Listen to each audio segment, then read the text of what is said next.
শেষ বৈঠকটা যদি তিনি ভুলে যান সেক্ষেত্রে তিনি কি করবেন? আর পরবর্তী প্রশ্ন হলো কোরআন কারীম পূর্ণ হয়ে গেলে ছেড়ে গেলে সেক্ষেত্রে কি করবেন?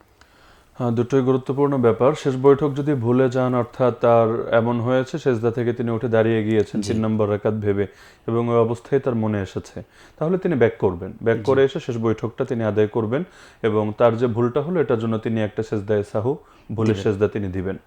আর কোরআন মাজিদ যদি পুরনো হয়ে যায় বা এটা ব্যবহারে অনুপযুক্ত হয়ে যায়, যখন আর এটা পড়া যাচ্ছে না, জি সেই ক্ষেত্রে আদবের সাথে এটা যে কোনোভাবেই অনেকগুলো তরিকা অবলম্বন করা যায়। এক হলো এটা আদবের সাথে মাটির ভেতরে দাফন করে দেওয়া। জি দ্বিতীয় হলো এমন কোথাও পানির ভেতরে ফেলে দেয়া যেখানে এটা পরবর্তীতে মানহানি হওয়ার কোনো সম্ভাবনা সম্ভাবনা বা নেই, আশঙ্কা নেই, নিজে এরকম নিজে পচে নিরাপদ যেতে কোনো পারে। স্থানে। এমনকি তিনি যদি এটা পুড়িয়েও ফেলেন এবং এরপর যদি তিনি সেই ছাইটা কোনো জায়গায় তিনি এমন দাফন করে দেন। দাফন করে দেন, এটাও তার জন্য সুযোগ আছে। যেহেতু তিনি এটা অসম্মানের নিয়তে পড়াচ্ছেন না, এজন্য জি পড়ানোতেও কোনো সমস্যা নেই। জি মোহতারাম, অনেক শুকরিয়া।